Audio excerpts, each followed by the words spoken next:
about this great project that I have all these clues, and Kent called me up about this, and then my dear sister called me and said Kelli is the one. Are we ready? I am. You ready? Yeah, just are you gonna ask me questions or do I just I jump am. in? Oh, I'm, okay. I'm gonna ask you questions, but you're gonna talk a lot. Okay. Sounds good. All right, Ash. Hey, everybody. This is Monty Steed. This is a seat at the table. I have, of course, the phenomenal Kelli. She is a true trendsetter. She has a solution. When we think about our legacy, there are things that we need to think about. How we put together a picture of who we are and what we will leave for our community. It's a question that we need to understand that in order for our children to have a seat at the table, you have to leave one. So, Kelli, how are you? I'm good. I'm good. Thank you for having me. It's a pleasure to have you. Your thought leadership is definitely needed in our community. Why don't you share with all the individuals that are watching see at the table just the premise of what your project is, obviously a little background on Camelback, and just the real vision that you have and what you want them to do. Sure. So, hi everyone. I am Kelli Saulny, the Director of Strategic Partnerships for Camelback Ventures.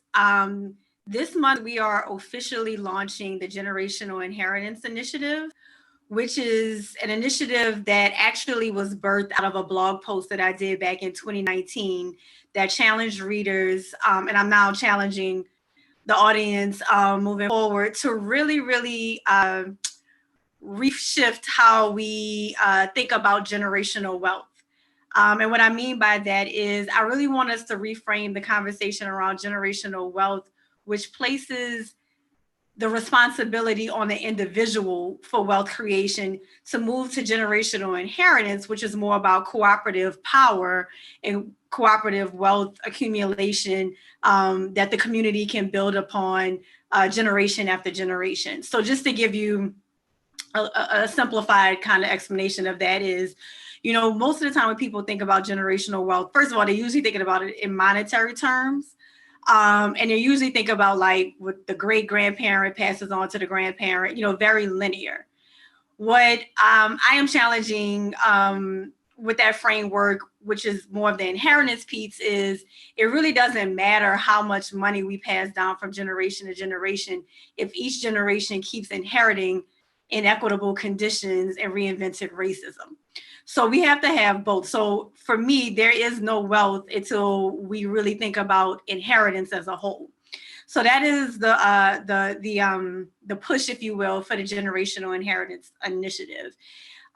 In celebration of Black History Month, next week we are actually launching our first campaign under the initiative, which is the Next in Line campaign, which is a call to action digital campaign where we're asking everyone to post on Tuesday, February 9th, a picture of someone that someone from their past, like an elder, a mentor, so forth and so on, that they've inherited something from that has made a positive impact in their lives, and how they're going to use that to positively impact the next in line, aka the future. So when you think about that, that might confuse people because they may not know an example. So if I was going to post something, then I was going to think about my uncle. What would I post, and how would you want people to post and Well, tag? yeah, no, thank you for that. So we've actually built out custom frames. So we're asking everyone to go to camelbackventures.org/inheritance. And as soon as you get there to the website, there will be a link for you to upload your picture and answer three simple questions. The whole process will take you all of 3 minutes, but it'll say like, I inherited, and you fill in the blank from my blank. And it actually walks you through how to post the picture, and it'll create a unique image for you. Again, if you go to www.camelbackventures.org/inheritance, there are plenty of examples for you, and you can see you can use those as inspiration to do your own picture. Well, I love that. I mean, it gives everybody an idea of how they can really get involved with what you're doing. For you, what'd you post? Have you posted yet? Or you wait until Tuesday? What are you gonna post? How many times are you going to post? What is your best girlfriend and guy friend going to post? Just what does this movement look like? Is Carol going to post? When you think about that, is any of your friends that you know, have they talked about or shared what they'll post? Yeah, so a few things on that. I just literally maybe 20 minutes before we went live, I did post sorry, the dimmer. Sorry. I'm in the office and the dimmer is time that I can't control it. But I did just post a sneak peek on my Instagram. Um and Camelback Ventures has posted a sneak peek on a few different platforms, including LinkedIn. But we're asking everybody to post on the same day, which is February 9th, Tuesday, February 9th, because we want to really make a big, we want to create a big moment at one time where we have people far and wide declaring their inheritance to have one voice around how we're going to change the future. So we're asking everybody to post on the same day to really create a moment on social media. Well, I love the collective thought, and I think that the 9th February sounds exciting. What are you going to post? So the sneak peek that I just posted was a picture of my parents right after they graduated from college. And what I posted was I inherited my work ethic and service to others from my parents, which their friends know them as Gert and Flo. Uh, um, and I will use that to create a more equitable ecosystem for entrepreneurs of color. And the reason why, and I'm sure I'll do multiple posts, and I encourage everyone to. I mean, I definitely have had a lot of people. I'm blessed to have a lot of people to have impacted my life that I've inherited a lot from. But I started with my foundation, which is my parents, because my mom was a nurse and my dad was a teacher.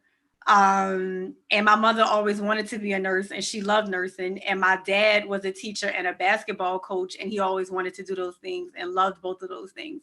So I grew up in a house where people really I didn't grow up in a house where people complained about going to work. People actually loved what they did. So I give them a lot of credit for my work ethic because I feel like in my mind, I was just always conditioned to get up and love what you do. And that's what you do every day. So that's what I'm thankful for my parents that I inherited from them. That sounds a classic photo. I love the ideas of just continuing to amplify great Black stories, great Black images, to encourage the inheritance of things that are they're intangibles that many of us may not identify, that gave them the capacity and they didn't give away their agency. And I think that what I love about this when I heard about it was it allows us to take our agency back, Mm-hmm. that we can really take our agency back. And that's what we're doing when we make sure that we recognize and kind of project what we will do so that we're claiming and owning in advance. What can you share with individuals about that? Yeah, so the purpose of the exercise is really for every participant to be the bridge from the past to the future. Because that's the moment we're living in now, right? Is that our generation is we're kind of in this renaissance moment / dark moment where America's having this identity crisis. And I really feel like this is a great time for our community to really create and be, we've always been creative and courageous, but this is our time to really push forward. As we've been doing generation after generation, we keep pushing the line forward. And so for us, this campaign is basically giving the space and the platform to build a digital community again, so we can have one voice and everyone can feel like they're a part of a bigger movement moving forward. Well, I think the other thing is just consciousness. Like, let's all have a level of consciousness on a particular day that accentuates the fact that we do believe in ourselves in that. When you think about reducing the wealth gap and increasing the individuals, what do you expect people to also own so that they know that it's their responsibility to manage and prepare, that someone takes, even if it's just their spirit with them, and inherit that from them? Well, I think one of the things that I want everyone to feel from this campaign and just the initiative as a whole is you don't have to directly be working in advocacy work to make change, right? So everyone can make change. We make daily decisions every day that is going to impact what we would say the next in line, right? The other thing I want people to understand from this campaign is inheritance isn't something that's you have to be thinking about 50 years from now or 100 years from now. I'm from New Orleans, Louisiana. I'm a Katrina survivor. Katrina was only 15 years ago. That was absolutely in, my lifetime. And I moved back to New Orleans 4 years ago now, and I see how the city is still feeling the remnants of Katrina, right? So you're talking about just a 15-year window in which the city is different and the inheritance of what the city was then versus now is different, right? So yes, we got Mardi Gras back. Yes, we got the infrastructure back. Yes, we got a lot of great things back in New Orleans. But we also live in a city where 2021, almost 50% of the Black men are unemployed. Our school system is really challenged at this point. About 1/3 of local New Orleanians couldn't even come back to the city because they were displaced because of lack of home ownership. So all of those things really matter in terms of how one thinks about inheritance, particularly now that we have to recover from COVID.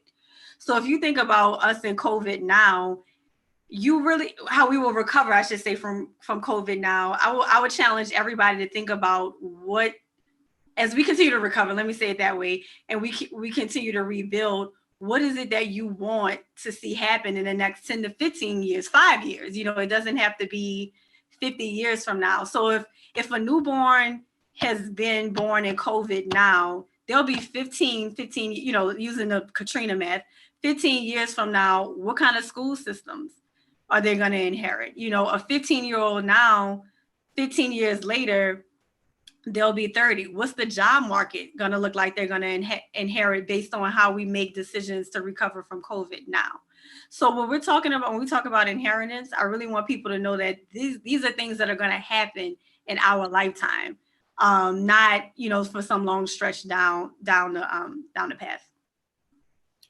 So the obligation that we are assuming, I guess, as being that conscious, which I love about what you're doing, continues to kind of create some new traditions in ownership of the fact that we're being impacted by every decision, and what we do does that.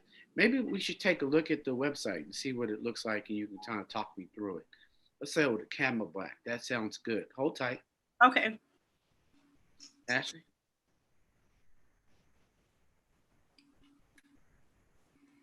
All right. We're here. Talk me through it. It looks beautiful. Okay. So, yeah, so this is an example. And if you want to go to the carousel a little further down. Not really. I want you to tell me about the person I'm looking at right now. Okay, if you go up, the person you're looking at, if you go up, go back up a little bit, that's Coretta Scott King. And I use her. There's a quote that Coretta has that I use as my North Star for this project, where she says, freedom is never really won. You earn it and win it in every generation. And I find so much power in that quote, because I think it's just, it really just speaks to every generation plays a part in how, in generational inheritance, and what the next generation will inherit based on what the last generation leaves behind. So I use that quote and Coretta both as my North Star for this project. So that's the quote you're seeing now. I inherited my determination and passion from Coretta Scott King, so I can leave behind a world where everyone's voice is heard when they see inequity around them. So as you can see, the coming February 9th button, that'll be live on February 9th, and you'll click that button and you'll be able to you'll be able to upload a picture of someone that you want to honor, and just you'll basically fill in what the white spaces are. So after I inherited mine, you would fill that in. After from, you would fill that in. just so I can leave behind, you would fill that in. And these don't have to be essays. These are just meant to inspire and really get the audience just really empowered in thinking. So that's Coretta that you're looking at. But if you scroll further down just a little bit to the carousel, so a lot of these are from Camelback Ventures. So for instance, I inherited my tenacity from my grandmother. That's our senior director of marketing. That's her grandmother. I inherited my capacity to love from my parents. That's our economic development lead. So, I mean, these are just all from Camelbacks just to get people inspired. But if you scroll, see the two people in the cap and gown, those are my parents. If you scroll a little further, let's see. Keep scrolling. Yep, these two right there. Oh, we keep missing them. But those are my parents. But if you stay right there, this guy in the cap, where I say I inherited my competitive spirit, that's my dad. That's my father. But these are all teammates, aunts, grandparents, so forth and so on. Thank you. So when you think about your parents and what your parents are doing now, it's important that we share these and get our friends to share them. So we want our community to have this collective mindset to understand and acknowledge that they received an inheritance that's kind of bigger than just physical things, given we already know that we literally have been oppressed the entire time we're here. Mm-hmm. Mm-hmm. Yeah, I mean, listen, money matters. I'm certainly not trying to, by any means, downplay that. What I'm saying is, for you to really feel an impact, we all work hard, right? And most of us are trying to build wealth. I know I am. So I'm certainly not shying away from that piece. But I think in order for us to really be able to optimize our fortunes, again, we have to think about the collective of what we're passing along, right? So the values, the practices, as well as continuously strive to create a more anti-racist, equitable world, future for the next generation. Because until we do that, the impact of the money will always be muted by other inequities. So we'll never be able to optimize the fruits of our labor until we get the inheritance piece correct. And when I say correct, until we achieve it, because I don't want to. We fight every day for this, right? So it's certainly not anything that we're doing wrong. But let me rephrase that and say until we really achieve it. Well, I want to challenge you there. I think you're giving a prescriptive idea to an additional movement that everyone should know that they should participate in, whether they choose to or not. The whole idea when you're at the seat of the table is to have a conversation that illustrates, are you really in a movement? And I think the conversation that you're having is, this is a movement on the 9th. Are you part of a continued movement to erase racism and to make sure that you're inheriting characteristics that can be passed down? Like, you can't use the North Star of Coretta Scott King and as a young woman not understand that you don't have to mute yourself. She was still there standing. So I think it's beautiful that you're allowing people not to mute themselves, but if anything, say, claim your greatness. Yeah, I don't think I was saying mute yourself. I was just making a point about the money.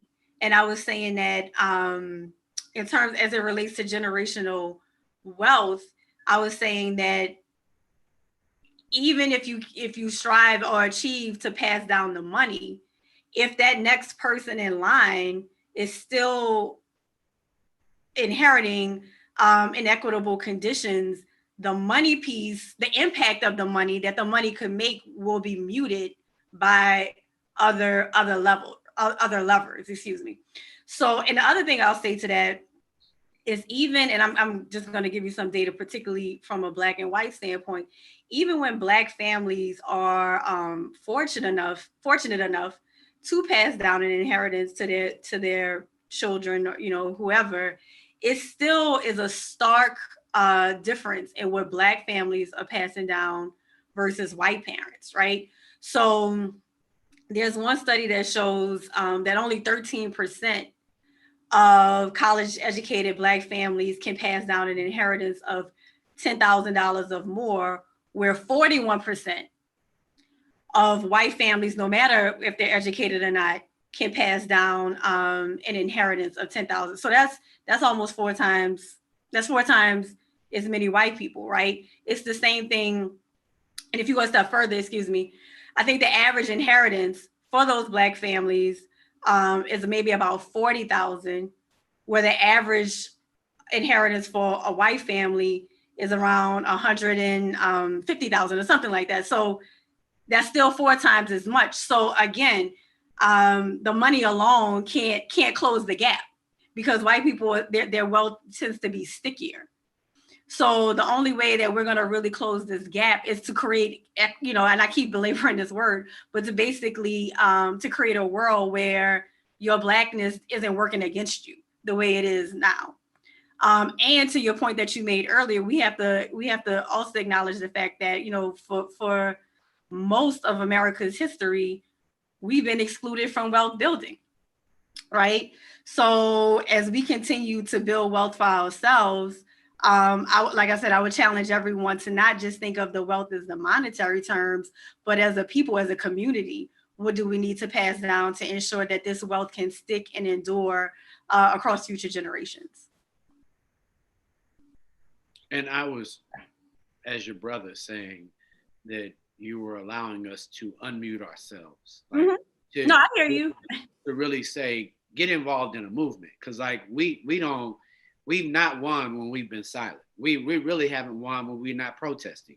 If there's nothing that we can say now, we have not won being calm. We have not won by being homophobic. We have not won by not acknowledging the fact that we need to elevate our women. We have not won by any of those things. So I was saying you're unmuting the whole what people want muted, because many people want us to be calm. Many people want us not to challenge the status quo, and that's even cultural status quo.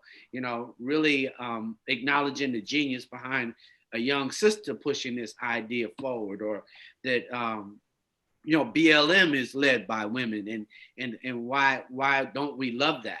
And I think that this conversation really makes us imagine ourselves in a new way. I think no, thank you for that point. And I just want to say, I just want to pick up on something you said about how like most people don't want to challenge the system. The reality is most people are incentivized not to challenge the system. So what I'm trying to do with this initiative is say, actually, you gain more incentives by, to your point, unmuting yourself and really thinking about how this impacts not only you, but those that are coming behind you, that you are working so hard to leave something behind for. Well, I'm thinking, but on top of building just with this idea that you have, and you need to see yourself differently every day, and you need to acknowledge the facts and the beauty and the competence and the character that you have, that you can see in those two people standing next to each other, that were strong, in a dad who's proud and shows up and is visible. I think those are the things that we're saying, obviously, at least what I hear you saying, but I also think that unraveling and the continuation of a movement, is how I really see what you and Camelback, but I see you doing this in a way that says, hey, unmute yourself, like come out and say this and be a part, and then acknowledge anybody that you want, but at least say you got something. Because the other thing is, it's raising self-esteem. When we can show ourselves, we can showcase ourselves. You're literally showing a black flag of love to people that might need that inspiration in a day just to make it through the day, which we're always, Yeah, I mean, I think these are public commitments I'm asking everyone to make, right? I think I'm saying if you mute yourself and declare it, that's a public commitment that you're making.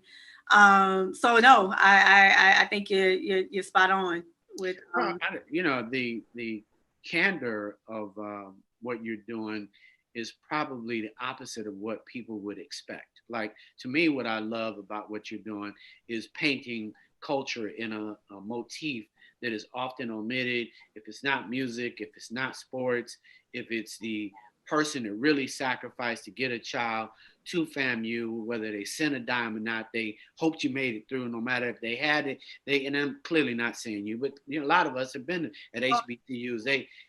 I went to FAMU. That's what I thought. Well, no, I was talking to you, but I'm just saying, you got a dad. You literally were there, but and I know that there are people who had parents that their dad wasn't there. He wasn't sending no check. He couldn't send no check. He could have had any situation, but they made it through it. So just having a loving picture of two parents that you could say, these were my parents. Yeah. That's a different picture. It ain't Blackish, but it's Kelly-ish. It's what Kelli has to showcase to the world, that I had two of these. So then it breaks up the narrative that there were never two people that were ever together that could show love. And she's broken because she didn't have two people, but you now can point to those two people. And that's a beautiful narrative that is part of a movement. Without shouting movement, it screams love and movement at the same time. Yeah, no, thank you for that. Yeah, that's I hope everyone uses this as an opportunity to really reflect on someone in their life that they could think back and say, because of them I can, what have you. Another one, I haven't created an image yet, but I was telling a colleague of mine, in addition to my parents, I've had a lot of amazing Black teachers. I've been blessed to have a lot of amazing Black teachers, particularly in elementary school. And while I don't necessarily keep in touch with them or anything, I inherited their belief in me at a very young age. They set a standard for me. And so it could be someone like a teacher or a mentor or a neighbor or someone who just shifted something for you. That's what I'm hoping. I'm hoping that this does, because I think that, to your point, I'm trying to think of the best way to say this. I think, to your point, that just pulling back, pulling from someone from wherever, I just think that there's a lot of power in how we build off of that. And to your point, it doesn't necessarily have to be something monetary, but it is certain. It still is something expendable, something that we can use to move forward. Well, it reminds me of the Sankofa bird. When you think of what it represents and you think about the whole spiritual idea, you kind of know where you're going if you don't know where you've been. And if you're acknowledging that in this moment, I think it's very therapeutic for our community to have a constant practice to remind ourselves to realign in love, realign in recognition, realign that there's something big that you have been getting. It's amazing how often people say elementary school was where I got this one thing, and this one teacher said I could, and you bring that from there, and then all of a sudden there's that one young person in New Orleans that says, I was like Kelli, and I always liked Kelli, and that person is getting hope and enjoys the fact that they found someone that believes and inspires them to continue on. I think when we talk about the wealth gap, making this a part of that movement and conversation, I like it because it's an innovative way to really talk about the fact that this gap is real and we have a role in eliminating it, on top of addressing and not being silent about the oppression and the system. What is Camelback doing as it's moving forward with your project to kind of eliminate that wealth gap just in the consciousness of our people? So Camelback Ventures is, and I'm sorry, the dimmer's going off again. Camelback Ventures is an accelerator for entrepreneurs of color and women. And what we do is we actually, through our fellowship program, we actually work with entrepreneurs of color and helping them advance in what we call the 3 C's, which is coaching, capital, and connections, because we feel like entrepreneurs of color generally don't have the same runway or the same starting point as their white counterparts.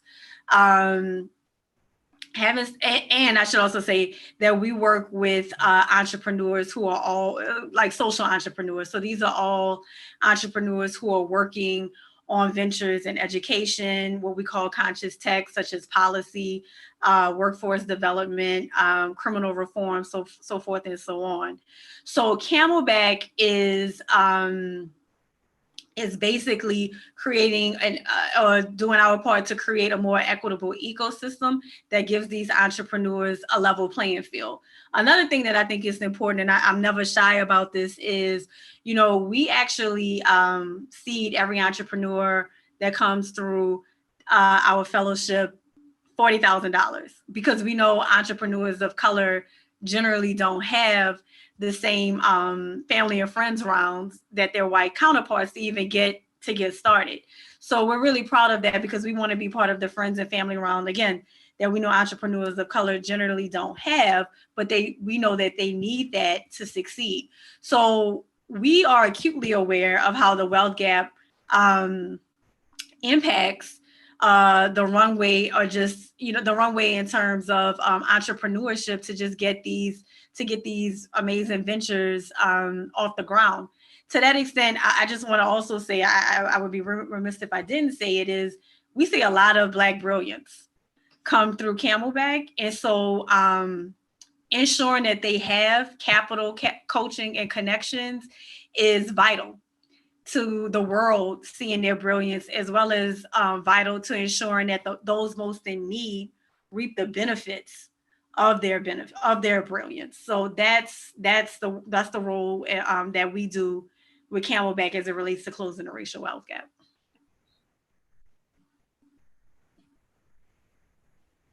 That was my long pause. Oh, okay.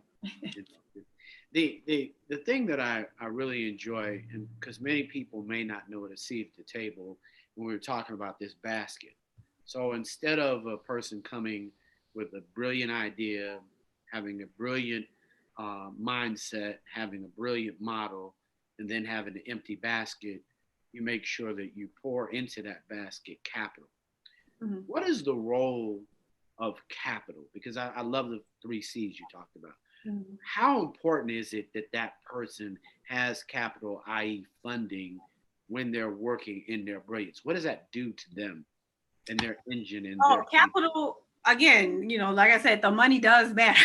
So capital allows them to grow. It allows them to grow in terms of capacity needs. It allows them to and part of what I was going to share with you is, if many people may not know, and obviously you do, when you go and you need capital, you better know what that list is. So what are most people, entrepreneurs, using that capital for when they come to you? Again, so we work with early stage entrepreneurs. So these are entrepreneurs who are in business but are looking to scale. So they have a proven model. They may have 1 or 2 kind of part-time employees, but they're looking to scale. So capital allows them to expand, stretch, and grow, and really reach more people in a way where they can service more customers and really get on solid footing and become profitable. So it takes money to make money. So that is what capital, that is what our entrepreneurs are using the capital for, basically, is to expand and grow. Because again, we work with early stage entrepreneurs. And for anyone who does, or I guess does not know about entrepreneurship, growing a business, particularly in early stage, is hard without capital. That's usually when either burnout happens, you go broke, and you can't go anymore.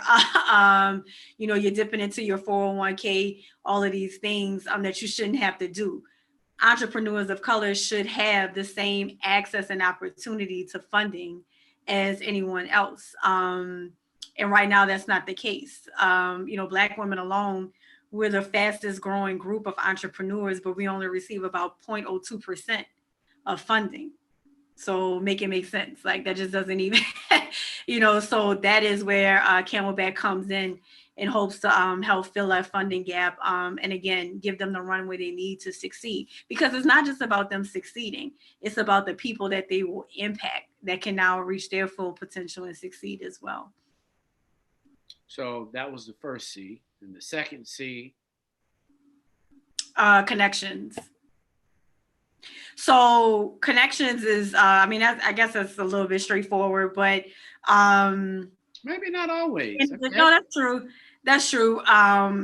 So in addition to the money, it's all about who you know, like who you know, the relationships that you build. And again, entrepreneurs of color don't always have the same social capital as their other counterparts. So we do. I do strategic partnerships. So a big part of my job, as well as the team, is to really cultivate relationships that we can then bridge with our entrepreneurs who may need additional resources, such as tech resources, human resources, consulting, so forth and so on.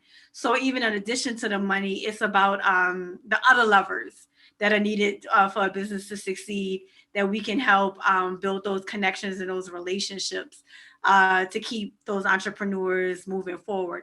I would also say what that is, after they leave our program, after you get the family and friends round type funding, there are other types of rounds of funding that any entrepreneur would go through.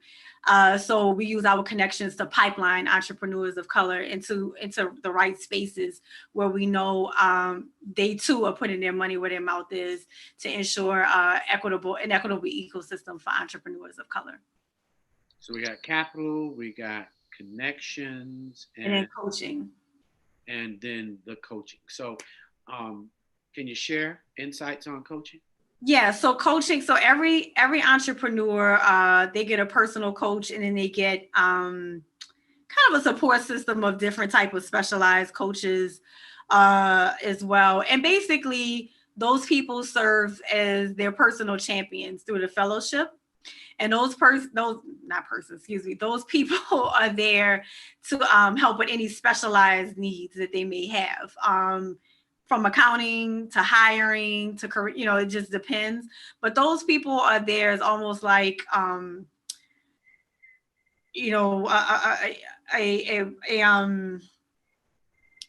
those people are there.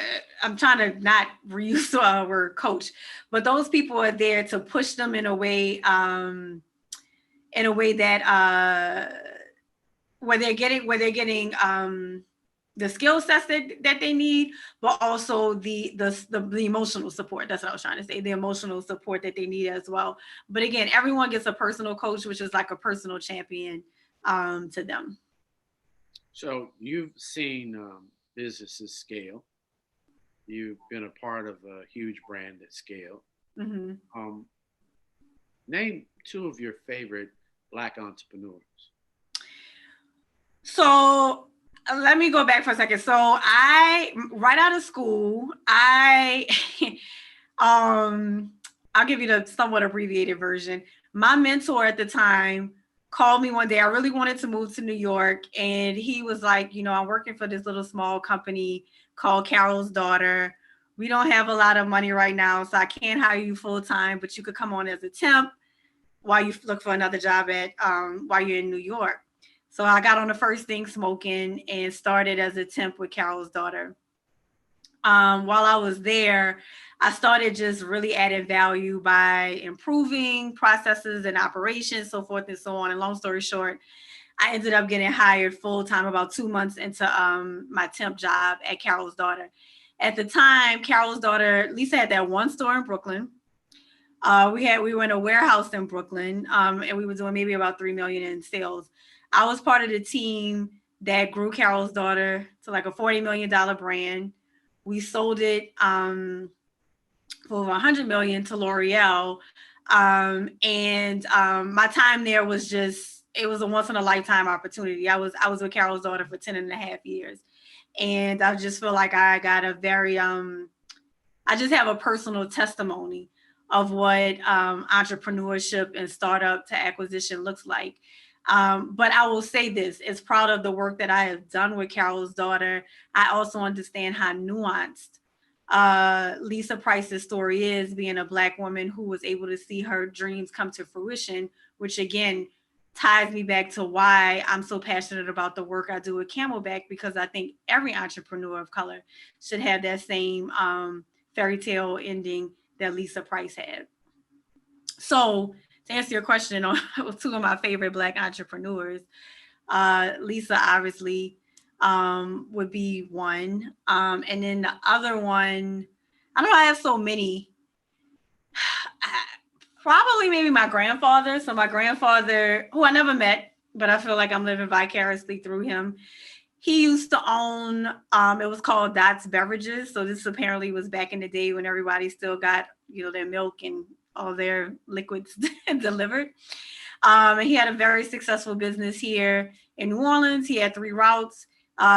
He serviced all neighborhoods, uptown, downtown, everything in between. He was an incredible businessman. He owned properties, so forth and so on. And while like I said, I never met him, I truly do believe that his entrepreneurial spirit lives vicariously through me. So I'm looking forward to seeing the picture of him that you post during this period to acknowledge the